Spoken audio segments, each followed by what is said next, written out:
Living Well is a presentation of the Canadian Centre for Abuse Awareness.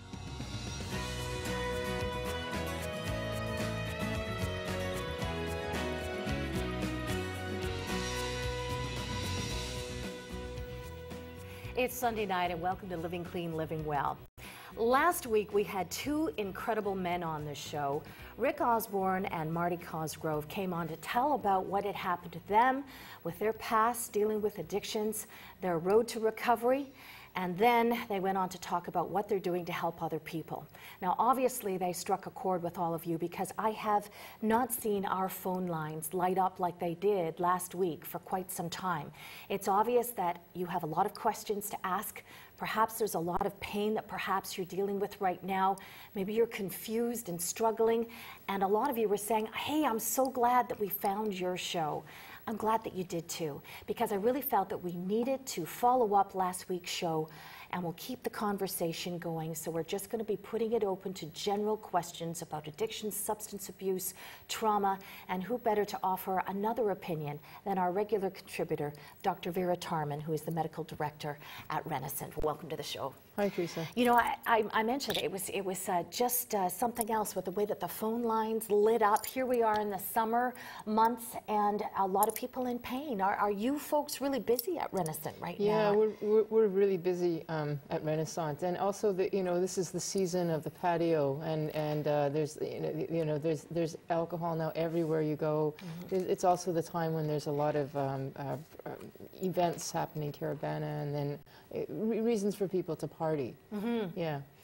Yeah, so anyway, what I thought we'd do is I took notes of some people that called in. So we had Rick and Marty who gave their wonderful opinion, very down-to-earth, very honest, just what they thought. And I thought it might be a good idea to get your point from a medical point of view, sure, because you've been dealing with addictions for, in helping, from a medical point of view all these years. So we'll go through a couple of these, we'll answer their questions, and we're putting the phone lines open for you tonight. So as I mentioned off the top of the show, any questions that you might have that you would like to deal with tonight, we are here. General topic show, we're going to call it Ask Dr. Tarman. Sounds like a good one, doesn't it? This sounds great. Yeah. Now, coming up right across Canada in a couple of weeks' time is Recovery Day. Started off with a bang out in Vancouver, and Toronto did a little bit of an event last year. Well, now it's going off nationally in a big way. Recovery Day 2013 is happening on Sunday, September the 8th, from Victoria right through to Newfoundland. Check your local communities for details. It's going to be, Vera, I really love how they say it's like a nationwide celebration of recovery. Mm-hmm. And you're going to be speaking at the Toronto event. That's right, I will be, yeah. I mean, the whole point is to try to destigmatize addiction, because once it's destigmatized, people will actually seek help. Yeah. Now, joining us on the line is one of the organizers for the Toronto event, Leonard Benoit, joins us on Living Clean, Living Well. Hello, Leonard. Hi, how are you? We are doing well, and we're very excited about Recovery Day because last year things got kicked off really well in Vancouver. Tell me what you got planned for Toronto this year. Well, this is the first time this event is coming to Toronto. It's going to be happening September the 8th at Allen Gardens. We have some great speakers, including Dr. Vera Tarman. We have George Smitherman.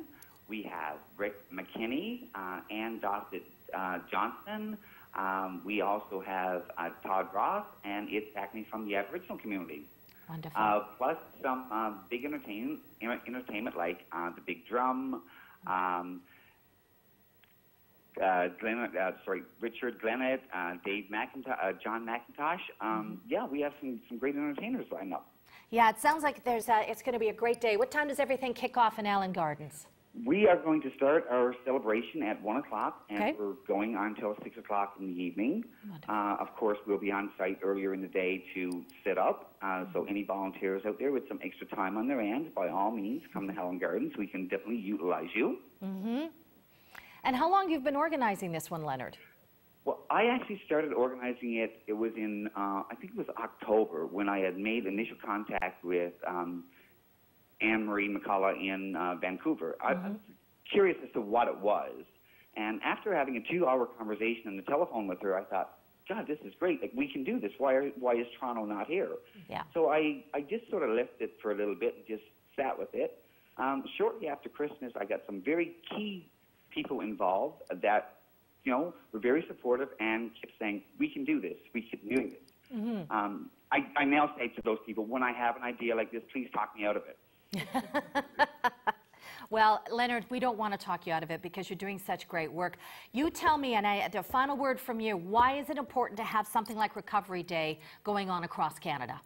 Well, Dr. Tarman actually alluded to it. Mm-hmm. It destigmatizes the face of addictions. It gives people the right to reclaim their city. Mm-hmm. It also shows that it's a person living with a disease or an addiction, not the other way around. Yeah. It also gives people a message, those that are in recovery, friends and family, if those are in recovery, that, there is life after whatever you go through. We're all on a journey, whatever that may be. Mm-hmm. And it also says that, sends a message to people that are still struggling, that there is, like you say, that hope, but it also gives people in recovery a chance to network with people that are on the same journey. Wonderful. Leonard, we wish you all the best. Recovery Day 2013, September the 8th in Allen Gardens in Toronto, but this one goes right across Canada. Leonard, all the best to you, and thanks for joining us tonight. Thank you very much. You bet. Have a good night. You bet. Leonard Benoit, one of the organizers from the Toronto event. But as I mentioned, Recovery Day 2013 goes right across Canada, and Dr. Tarman will be speaking. All right, back to what we were going to talk about tonight. Ask Dr. Tarman. This is your chance. You have got one of the utmost authorities and experts in the medical field when it comes to answering your questions about addictions and substance abuse. So, our phone lines all ready. Let's go now to line 2. Ken's calling in from Toronto tonight. Hi, Ken. I'm so glad that you called us. You're first up on the show. Go ahead. Hi, nice to be here. I was trying to call last week and I didn't get in, so I can tie it in with what Vera's already talked about tonight. It goes to the question of we in recovery who talk about the insanity that we are recovering from, and I think that gives lip service to mental health issues only. And those of us who have mental health issues in addition to addictions, preceding addiction, probably preceding active addiction, I feel stigmatized sometimes when I want to talk about that and can't or don't feel comfortable doing so. And I think the more we talk about it inside and outside the rooms, the more comfortable everybody will be talking about their own issues, which may or may not include both issues. Ken, I'm really glad that you called in to talk about this because for so long now I've been wanting to do a show on addictions and mental health issues because there's, a lot of people do suffer with both. One sort of brings on the other. Your thoughts on that? Well, it's the whole concurrent disorder syndrome or phenomena, and that's becoming more and more acknowledged now over time. That we need to deal with, a dual diagnosis of addiction and something else, whatever that may be. And Ken mentioned it, the person may have come to it preceding, that's why they started to drink, or then it develops afterwards. And we've generally speaking, it's been a really difficult situation because if a person goes in for mental health and they're dealing with an addiction, then they're asked to deal with the addiction. Neither get treated at the same time. You're either ferreted through one path or the other. So the attention to having both and destigmatizing both of them would enable us to treat both of them at the same time. Yeah. Ken, do you want to have a final word on this? You took the words right out of my mouth. Yeah. Well said. Yeah. It's a real problem because it's one or the other, and people end up not getting attended to. Well, a good point, Ken. Thank you so much for calling in tonight. As I mentioned, tonight it is general questions, so whatever you want to talk about, our toll-free lines are open to you right across Canada and even into the U.S. So whatever it is that you would like to talk about, Dr. Tarman is here tonight. One of the callers that we had calling in last week, it was a fellow by the name of Gus. And Gus said that his father was addicted to prescription drugs and alcohol. They took him into CAMH, and he was sent to Mount Sinai and then released. And he really felt that he needed a medical detox, and he just didn't know where to go. So Marty Cosgrove suggested that he go back to CAMH and go through the channels there. What would be your suggestion? I guess it This is depends. Gus. We won't know because Gus can't tell us. But you know, why it was that he was sent. When a person goes into a medical detox, really what they're looking at is this some truly medical detox? Certainly the person needs a detox, but do they need a medical detox? If it were opiates primarily as the withdrawal, that's not a medical detox. Even though it's an awful detox, the person will be asked to go to a regular detox. If it's an alcohol or other prescription detox, then that might require that. So we don't really know what the story was there. Well, if I remember correctly, he exhibited some signs and symptoms that's why they sent him to Mount Sinai. Yeah. So there was something going on there, whether it was, I believe it was prescription drugs and alcohol, and they really felt he needed a detox. But then they discharged him at like 4 o'clock in the morning. Yeah. So he said, I just don't know what to do for my dad. Yeah, and the thing is that CAMH does have a medical detox. So they're going to the horse's mouth. They're going right where there is one. At Toronto, at the emergencies, they don't have. But the best you'll get is some kind of a prescription for Valium or something like that, and then they'll want you to leave to a regular detox, where they will often, if they think this is a medical emergency, send you back to the emergency. So going back to CAMH is probably the most appropriate because there's actually a medical detox there. Yeah. Wonderful. Well, thank you very much for that. We are going to take our first break here on Living Clean, Living Well. We're going to be answering more of your questions and going back to a few of the wonderful people that picked up the phone last week, and we'll get a few comments from Dr. Tarman on that. So our first break, and we will return right after this.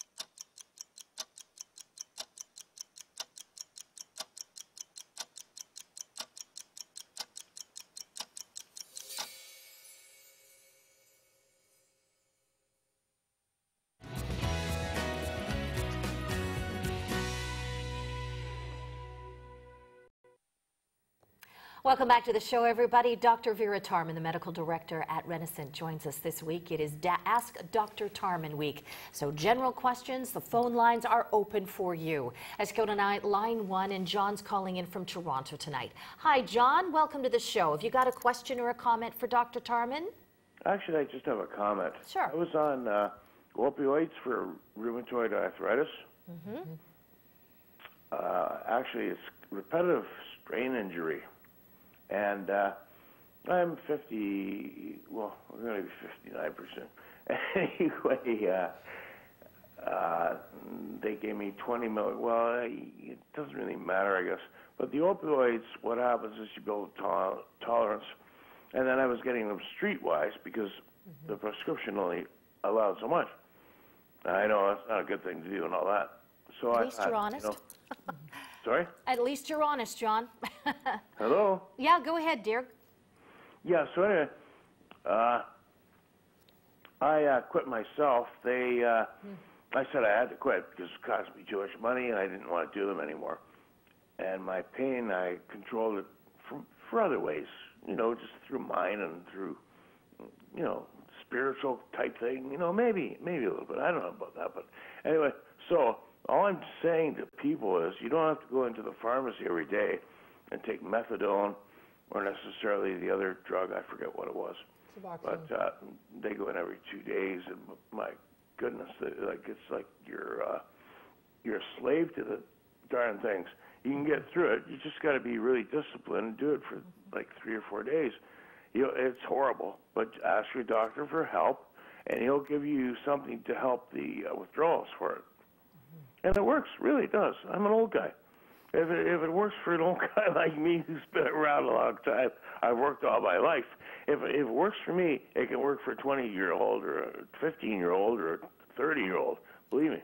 Thank you, John. Dr. Tarman, do you want to follow up on that? Your thoughts on what he said? Well, I mean, the way that John detoxes is probably the ideal way in the sense that you're right. He's right that once the person is off, they're not stuck on something like methadone or Suboxone. but it's pretty hard to get off of off of an opiate, and it depends on the opiate load. Like some people who are on opiates are on, you know, OxyContin 80 milligrams, 10 pills a day. Like it's even more than that. It's not just what you would be given for pain relief, because a person can develop a tolerance, and there's no ceiling. You can just keep going up and up and up and up and up. Like you think at some point it would stop, but some of the doses are so massive, even on pain medication, and then let alone recreational, if you want to call it that, addiction use. And so getting off of that is just really, really painful. And yes, the doctor can give something. They can give medications to help with the withdrawal, but it's pretty minimal. Like, I really think that if a person is high enough to, it requires a lot more than willpower. It might require actually going into a detox.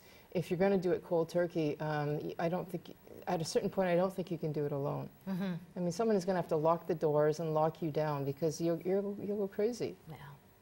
If the opiate dose is high enough. Yeah. John, thanks so much for calling in. We're going to go to Kitchener now. Line 2, and Steve is calling in. Hi, Steve, you're on the show. Go ahead. Yeah, Vera, I'm the one that phoned in about the hypnosis show a couple of weeks ago. Oh, yes. You said something very interesting. Is your name Vera? Yep. You said probably I would want to know the outcome, but see what happened was my brother abused me, and I went along with it, went back and forth, and later on abused my nephew. If I reported him what he did to me, he probably wouldn't abuse my nephew. Like, you know what I mean? No, I got lost there. You were talking about your nephew. See, my brother came on to me, and we did things back and forth, and he did horrible things to girls out west in Calgary. If I reported him to authorities, he sexually abused my two nephews. He sodomized them and did horrible things, and sexually. He's in jail now. But if I said something, he probably wouldn't have done it. They would have caught it earlier. Like, you know what I mean? So are you feeling remorse then that you didn't report him at the time? No, because I went along with it, and I didn't want people to come on it. And then he abused my nephew and all that stuff. Yeah. Oh, Steve, my heart goes out to you. Steve, if you have any need for some help in this area, the Canadian Centre for Abuse Awareness is a wonderful resource for you. Maybe you could give them a call. We've got the number for you on the screen right now. Dr. Tarman, did you? He's just reaching out because he had abuse in his family. And would you like to leave that one up to the Canadian Centre? I think so, yeah. So we've got the number there for you, Steve. Our heart goes out to you. My late brother-in-law, Martin Cruze, was abused horribly. Like I said, my heart goes out to you, but there's a great bunch of people at the Canadian Centre for Abuse Awareness. Perhaps you might want to give them a call, and maybe they have some resources that maybe you could, you know, get some help from, and perhaps work out a few things for you. So that was Steve. Tonight we are doing Ask Dr. Tarman in general questions on anything you want in the addiction and substance abuse area. One of our calls last week, and I told you we were going to review a few of these calls. Jane called in, and she said that she was addicted to opiates but very afraid of the withdrawal. One of my guests suggested that she go cold turkey. What is your thoughts on that? She was really afraid of withdrawal. Yeah, well, it's like what we were just talking about. Withdrawal or cold turkey is possible, and if a person can tolerate that and they have the supports to do so, it's always a preferred option, because the other options, well, the other options are less preferred. Somebody can do is try to do a tapering process, but that's really difficult to do on your own. So if if you have a certain amount that you need, let's say you need oxys 10 a day, you know, go down to 8 a day after, you know, after a few days, and then 7, and then 6. But it's really hard to do that on your own. Like, I would recommend that you have somebody else give you the medication. It's really hard. A tapering process is probably, it's long, it's prolonged, it's difficult. if a person were to go into a detox, what they're tending to do now, a medical detox that is give them Suboxone. That's the name of the drug that that fellow was trying to remember. Where you give them like a 5-day or 10-day amount, and then you taper that way. Yeah. Because Suboxone seems to be less painful and easier to get off of than any of the other opiates. Yeah. And even methadone, that was its intent. I mean, it's become something different now. It's become a lifestyle for many people, but it was always meant to be also a tapering process, acknowledging how painful opiate addiction withdrawal is. But they said that if you do go through with it, that after a couple of weeks, you're like a brand new person. Yeah, I'd say probably a little more than a couple of weeks. Like our fellow who was just, John, he said it was just a few days, 3 or 4 days. But really, if your opiate load is really high, it could be 2 weeks where you're just on the physical, and then the emotional bouncing back. I think my experience has been that I see people taking sometimes a month, 2 months, even up to 3 months. It's just really hard. Yeah. And that's why people relapse. Not so much because they want to get high, they certainly don't. But I mean, it's so taxing to be feeling like that all the time, you end up just relapsing. Back to our phone lines now. Calling in from Toronto on line 6 is Leslie. Hi, Leslie. You're on the show with Dr. Tarman. Go ahead. Leslie, are you there? Okay, Leslie, darling, if you can hear us, you can't listen to us on the telephone or on the television. Can you talk to us on your telephone? Leslie, you there? Yeah, I'm here. Hi, Leslie. You're live on the show. Go ahead, please. Oh, hi. It's nice to talk to you. You bet. I just had a quick question. I think it was kind of brought up in the last one. But I'm currently on Suboxone, and it's been about a month now. I was opiate dependent for about 5 years. And I'm just wondering, I've heard just different stories about the withdrawal of the Suboxone, and what is the length of time that you would recommend to be on the Suboxone? Well, you know, it's interesting that you say that. Suboxone is still relatively new here in Canada. It's been around for quite a while in Europe. So there isn't really a defined protocol yet, unless you do that quick detox that I was just talking about. But you've been on it for a month now, so my guess is that you're kind of in a way you're a guinea pig for us, because we don't really know. But we know that Suboxone is much easier to get off of, and depending on what your dose is, what is your dose? It is 10 milligrams. Yeah, so you're kind of moderate dose. It depends on how quickly you want to get off. But I think it wouldn't be unreasonable to think that you might be able to get off in 2 months, like relatively painlessly. You could get off within a couple of weeks if you don't mind being uncomfortable. It is easier to get off of than an opiate or a methadone. Leslie, I hope that helps. Thank you for calling in. Let's go to line 5 now. Joe's calling us from Brampton. Hi, Joe. And we've lost Joe. Let's go now to line 1, and we'll talk with Brian, who's calling in from Toronto tonight. Hi, Brian. Hi, how are you? I'm doing good. How are you? I'm great, thanks. Good. Have you got a question? My question is that I've been clean and sober for some time now, and I've been taking antidepressants for about 18 years. I've cycled through everything. I'm working with my naturopath to taper off of 30 milligrams of Cipralex. Just wondering if there's any advice on the tapering process that you might be able to advise on. I know it goes slow and stuff, but I'm finding it very difficult.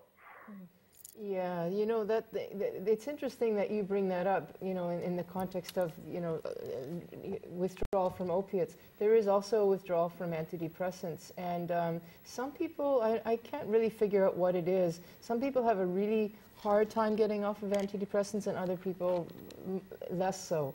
And you might be one of those people where it's particularly hard. There are also some antidepressants that are harder to get off of than others. I haven't heard of Cipralex as being one of those. There's a couple that are really quite difficult. So you might just be one of those people who are more sensitive, and also because you've been on it for 18 years, that's a long time. But acknowledging that it is a withdrawal helps, because for the longest time we refused to admit that happened. And is Cipralex an antidepressant, yes, for those of us that yes, don't I'm know? sorry. Yes, it's Okay. yes, it's an SSRI. Gotcha. It's a standard antidepressant. And if you're on 30 milligrams, likely you're going to go down to 20 milligrams and then 10 milligrams. I don't know if it's possible to break down less than that if there's a 5 milligram tab, but I do know that some people have gone to pharmacies where you can compound the drug and they can actually make it smaller. And I know that some people have had to do that. So anyway, just to say, Brian, you're not alone. This is a phenomenon that happens to people, and it's very frustrating. Yeah. Brian, did you have a follow-up question before we let you go? No, that was interesting. I think I might talk to my pharmacist about compounding and seeing if we can break it down smaller. Yeah. Yeah. See what they can do. Brian, I'm glad that we were here for you tonight. Thank you for calling into the show. We're going to take another short break here on Living Clean, Living Well, but when we come back, more of your phone calls. It is Ask Dr. Tarman night here on the show. We'll be right back.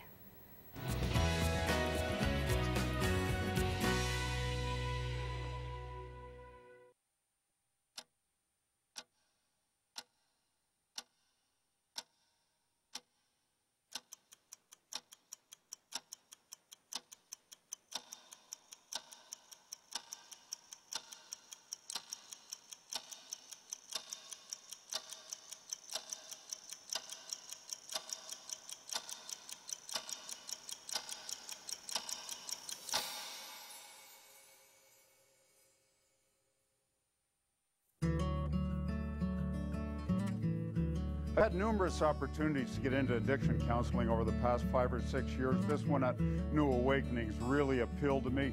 First off, the facility here, got a swimming pool, there's a gym downstairs. Other side of the fence, golf course, it's fantastic, and the food is, world class. The staff cover all aspects of recovery. These are people with extensive experience in the field, all with the sincere desire to be helpful. If you want a shot at recovery from drug and alcohol addiction, New Awakenings is your best bet. Give us a call, we'll get right back to you.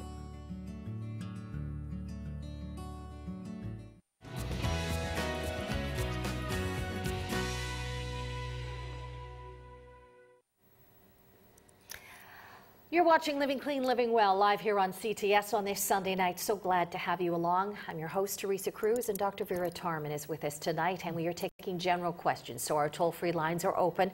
Let's continue on. Line 2, Kate's calling in from London tonight. Hi there, Kate. Hi, Teresa. Hi, Dr. Tarman. It's really great to hear you. And I just wondered if Dr. Tarman could speak a little bit about generational abuse from generation to generation. I know that for me, I've got 27 years coming up on September the 7th, and I really appreciate your show. I watch it faithfully because I can't get out to a lot of meetings, health issues, and this is a show that it just touches on so many topics. I have never seen too many people in NA or AA that are really mentally healthy for many, many years after they get sober. And for myself, I've had to, this journey, even with 27 years, I'm still in recovery. I've been diagnosed with the PTSD, and I'm going into group, and it's taken a while to get there. And the fellow that has called in a couple times about the abuse, sexual, emotional, it leaves scars. And I know that I have left scars on my children, and I think the only difference for them, and that will give them a shot to have a better life, is that when my son was very young, like in the early months, I came in, got sober, and but the generational thing happened. You know, there was addictions, and I had to let go emotionally with my children to be able to hang on to my sanity and my sobriety, get far enough with that, and now I'm at this point where I'm still on a journey of recovery, and I meet people and always never let go of what you have inside of you, that little spark that started you to get going. If you're feeling troubled, maybe there's something in your past. When I was very young, I was put on phenobarbital and Valium, and when I I wasn't taken off of that. It was just all of a sudden I wasn't given the prescription, had seizures in my home with my parents who didn't take me to a doctor. And I was very good in school, but I couldn't, I had to struggle to get back on track again. And then I just self-medicated with alcohol for many years. So I'd like to hear Dr. Tarman's view on the generation saying how this kind of goes on, and this, the hope that people can have that, I mean, it has been with my children that one of them has had a serious addiction. That's her story, not mine. But what I had to do was let go. I had to let go to hang on. And I love them deeply. Right. But I haven't had a great deal of, with my family. I haven't been able to connect with them because nobody else has stopped. And I'm not going to take up any more time. Love you. If you could please just hit on the topic about generation to generation, because it's kind of lonely when you get sober. Nobody else in your family does. Okay, thanks. Love you. Bye. We love you too. Thank you so much for calling in and sharing. That's a great gift that you've given our show and our viewers as well. And she brings up a great topic. So take it away, Dr. Tarman. Okay, well, I think that you're asking the question about generational generations. Abuse and use. Abuse and use. I'm going to comment on the use of drugs because I don't really feel qualified to comment on the psychological abuse of sexual abuse or whatnot.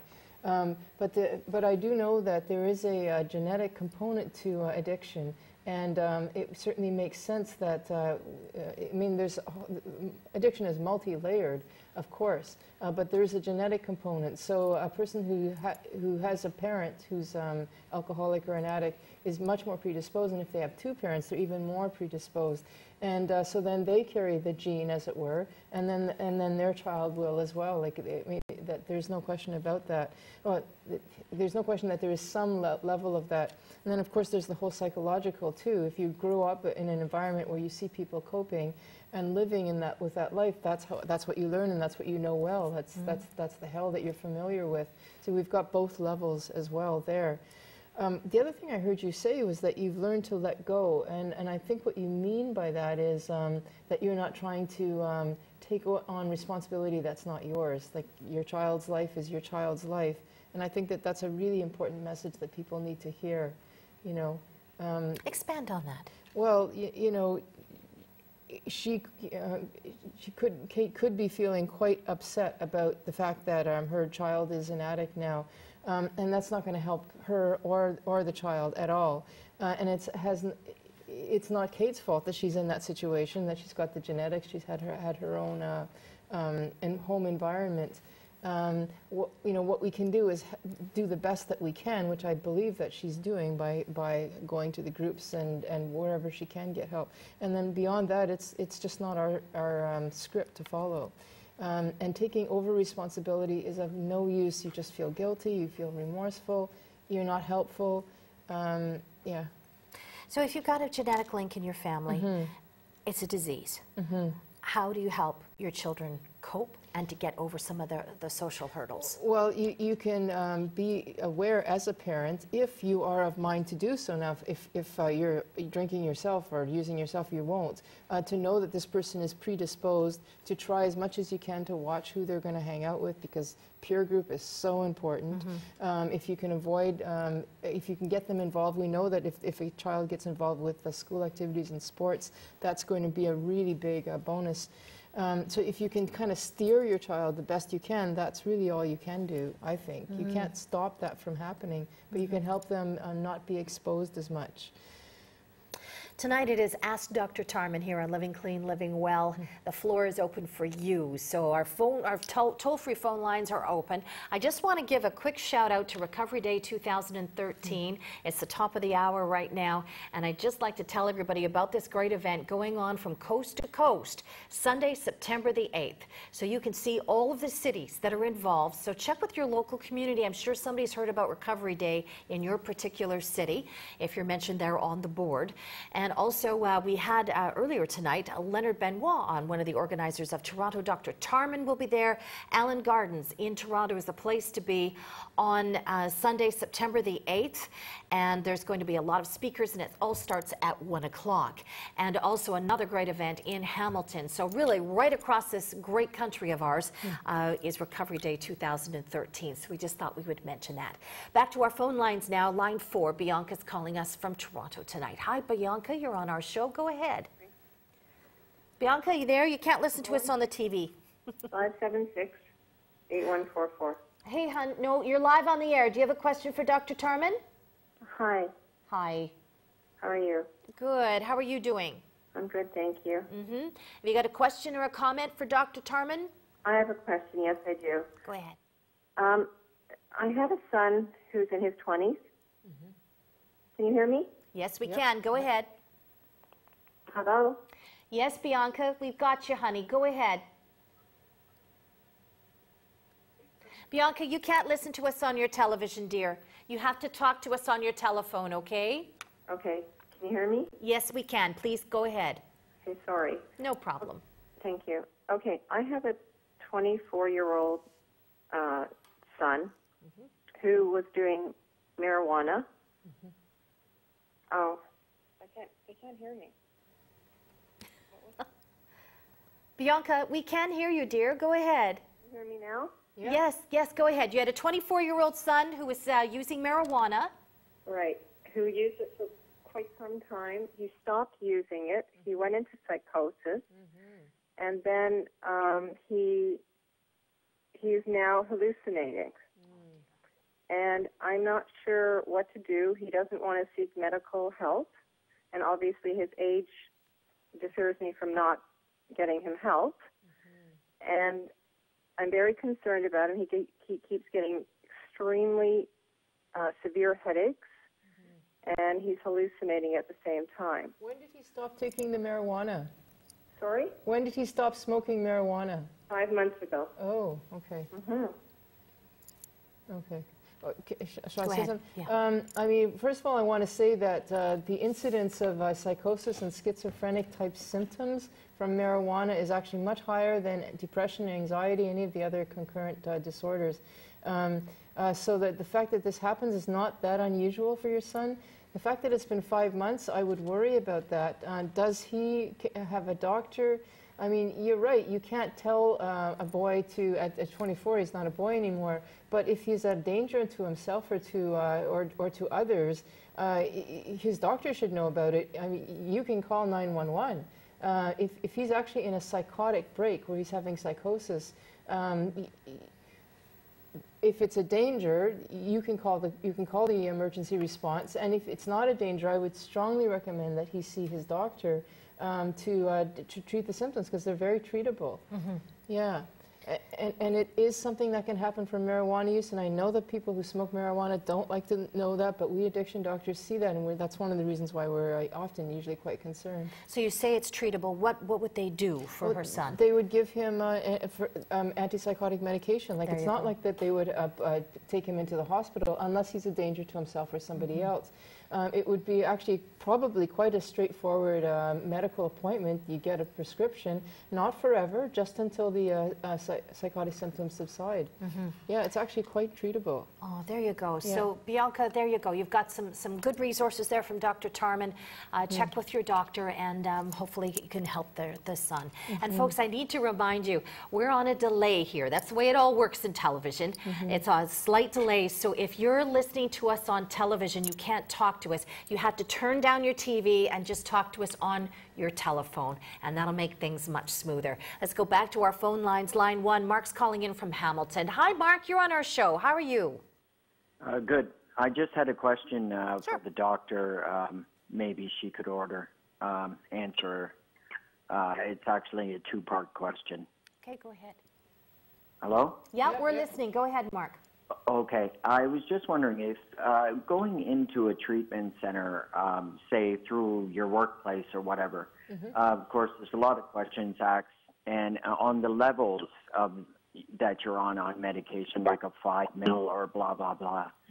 Okay, say a patient was on like 30 milligrams of oxys and added perks to it. And that's been going on, say, for a couple of years. Why are treatment centers, it seems to me, shying away from Suboxone? And why are doctors not offering up that option, or why do people shy away from it? Well, Suboxone, one of the reasons is because it's fairly new in Toronto or in Canada. Certainly in Ontario it's fairly new, and so just regular doctors don't know that much about it. Treatment centers are still, a lot of them who don't offer it, I mean, there are some who do, like Bellwoods does, and I think probably Homewood does. If they have a medical component that they can support that, they will. Places like where I work at Renaissance, we don't support it because historically we've shied away from any kind of medication as a form of detox withdrawal. So it's partly historical that we don't do that. There are some places who do. I think even CAMH also does. So Suboxone Suboxone is being used now, but we're still kind of in an experimental phase with that. Yeah. Mark, does that help? Did you have a follow-up question? No, I've just heard so many good things about it, you know, but mostly from your show and just word of mouth. And I've never really heard good things or that much about it from a doctor or a pharmacist myself. So I think it's still too I just new. thought I would ask. Yeah. Yeah, still too new, you were saying? I think it's still too new. Well, traditionally what we've used is methadone, and Suboxone just seems to be a much brighter option than methadone. Yeah, for a detox. Mark, thank you so much for calling in tonight. We're going to take another short break here on Living Clean, Living Well. But when we come back, more of your phone calls, including Edna, who's calling in from Yellowknife tonight. So ask Dr. Tarman. We'll return right after this.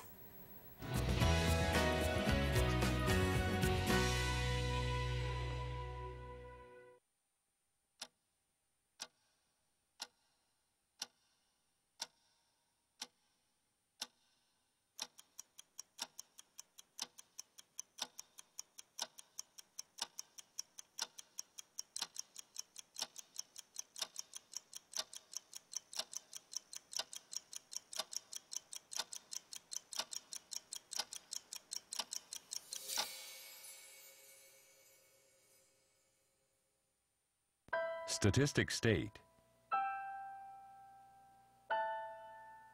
that it is likely you know a victim of abuse. It could be a friend, a relative, a colleague. It could even be you. 1 in 3 girls and 1 in 5 boys will be sexually abused before they reach the age of 18. Please give them hope. Help us make it stop. Go to abusehurts.com and give to the Canadian Centre for Abuse Awareness.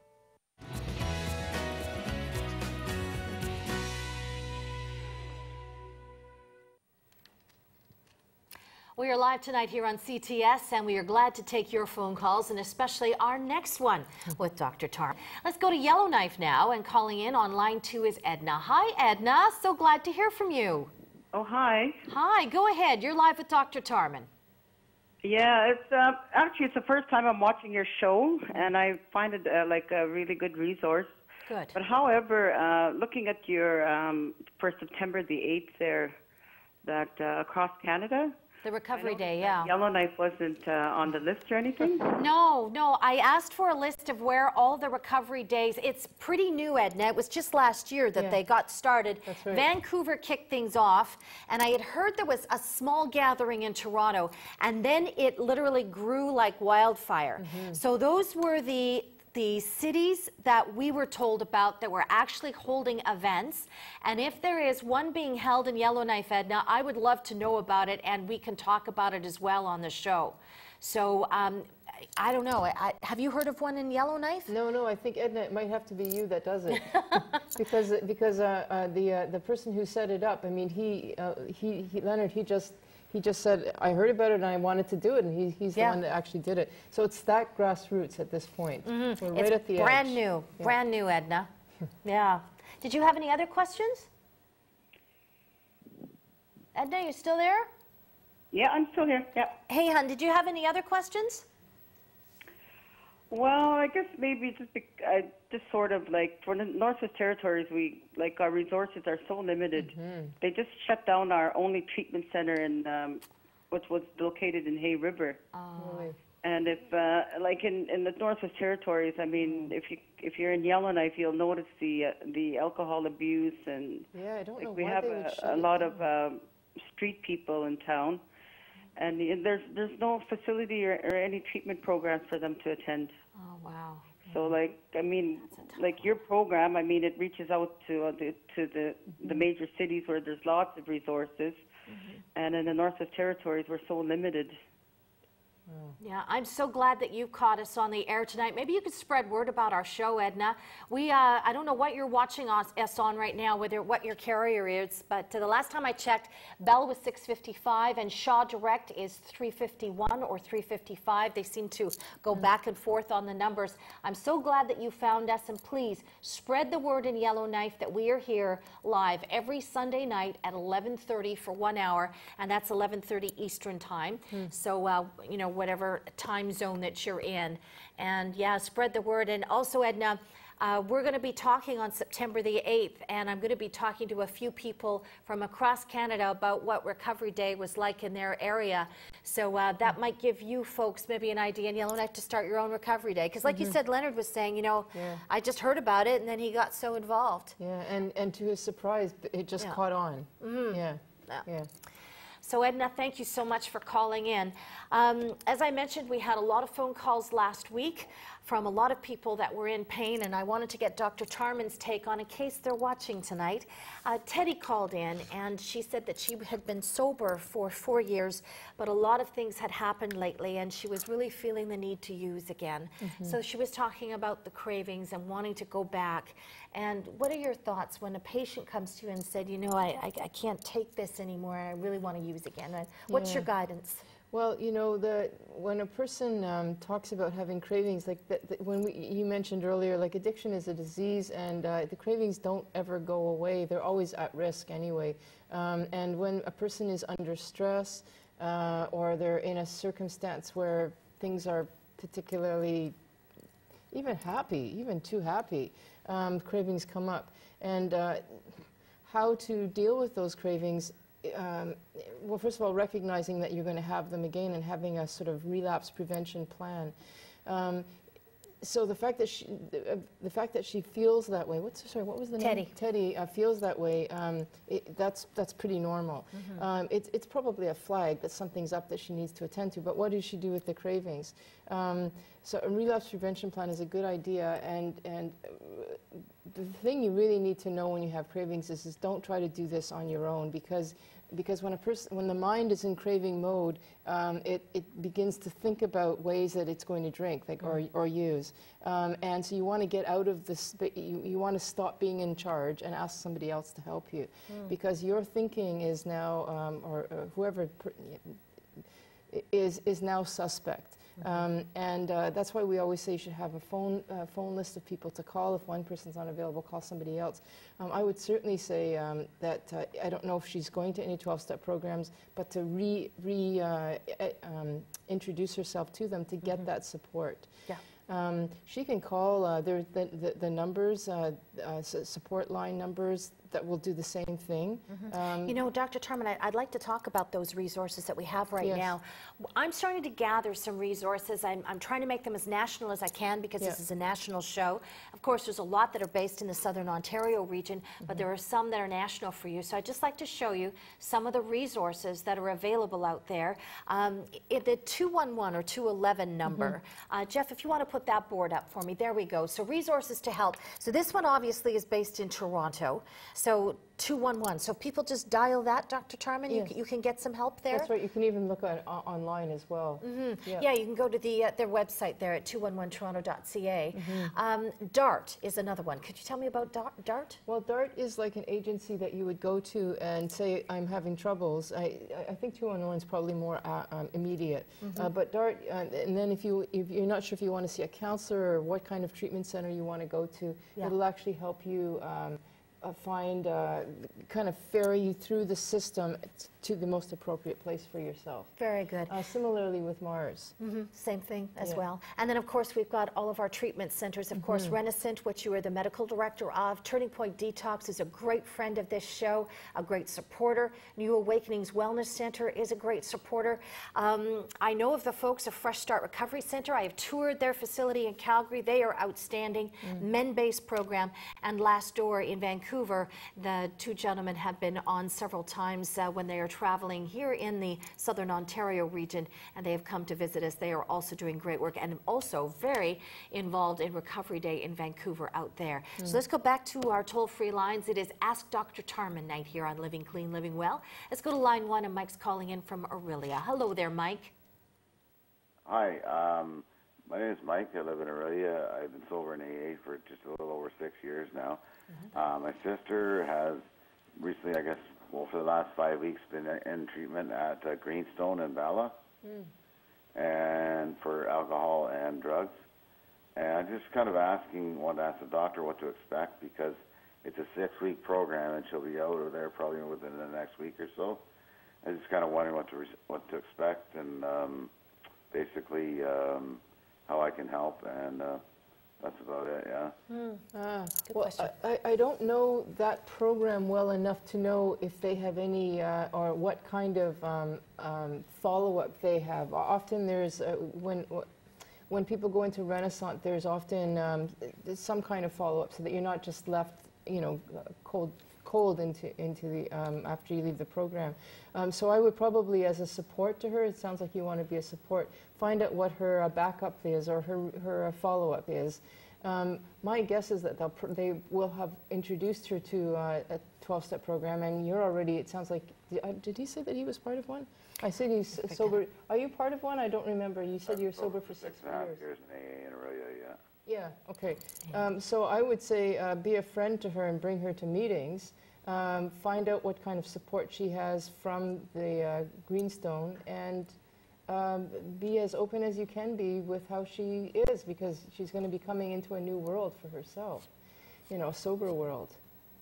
Yeah, does that help? Did you want to ask Dr. Tarman anything else?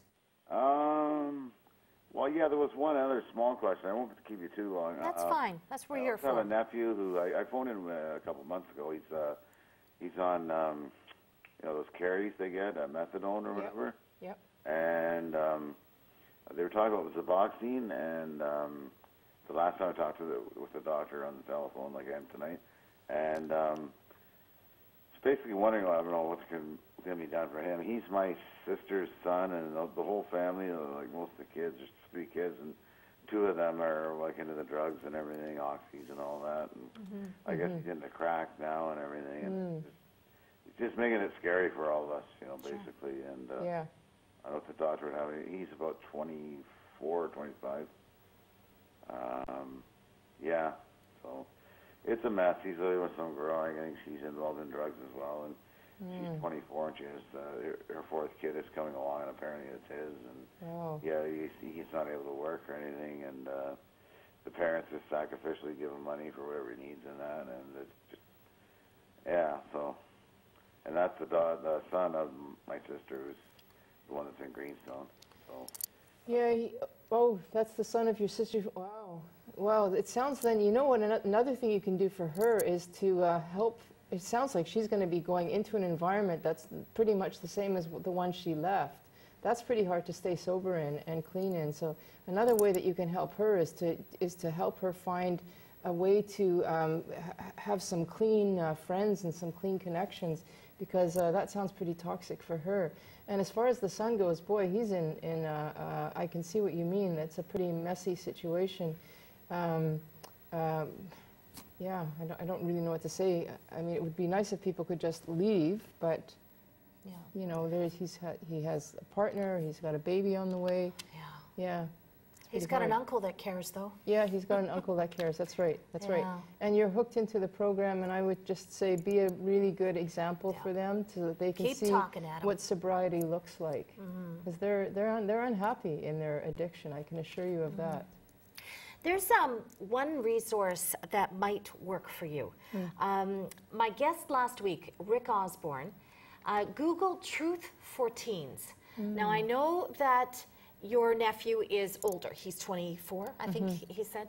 I know your nephew's older, but give Rick a call.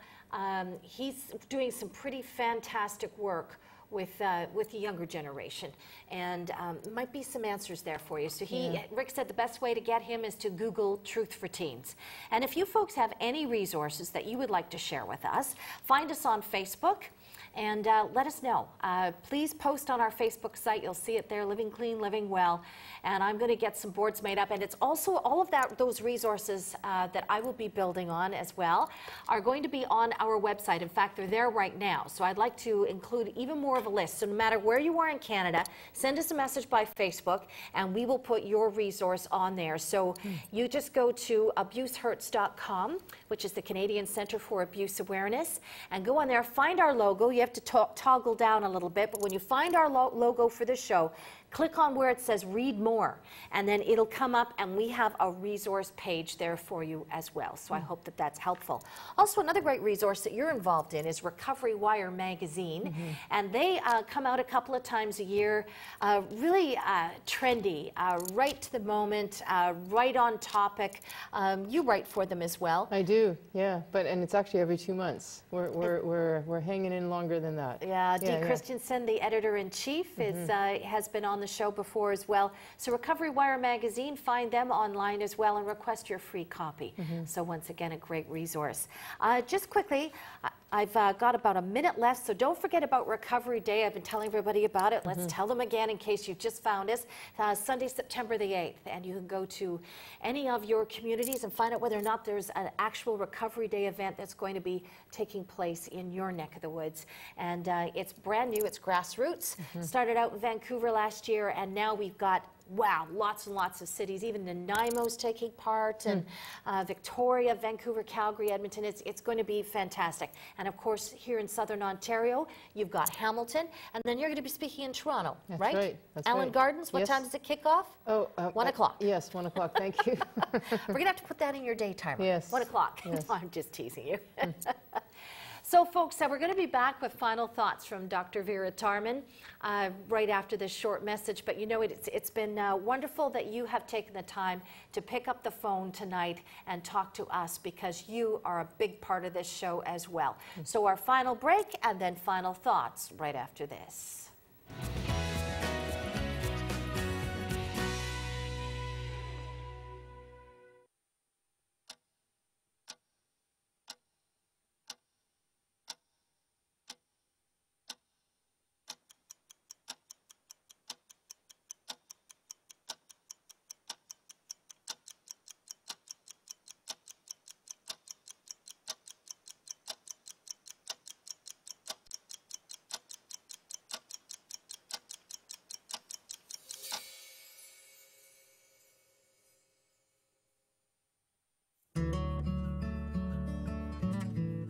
I've had numerous opportunities to get into addiction counseling over the past 5 or 6 years. This one at New Awakenings really appealed to me.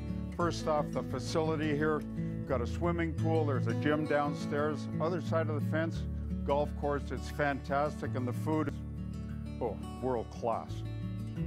The staff cover all aspects of recovery. These are people with extensive experience in the field, all with the sincere desire to be helpful. If you want a shot at recovery from drug and alcohol addiction, New Awakenings is your best bet. Give us a call, we'll get right back to you.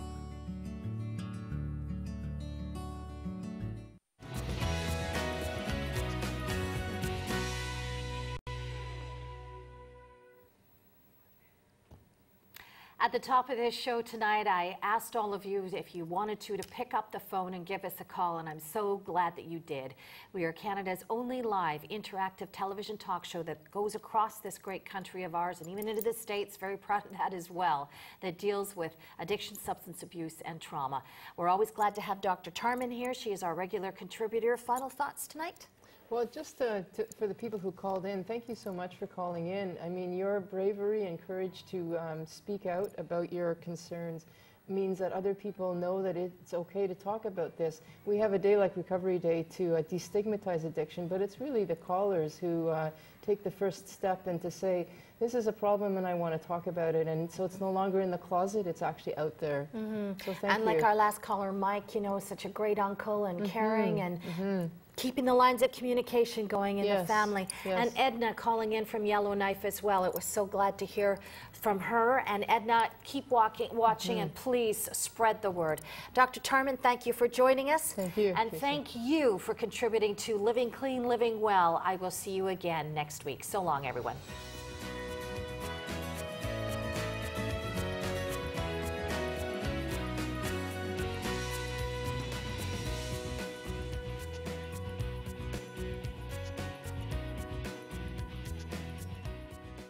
Living Clean, Living Well has been a presentation of the Canadian Centre for Abuse Awareness.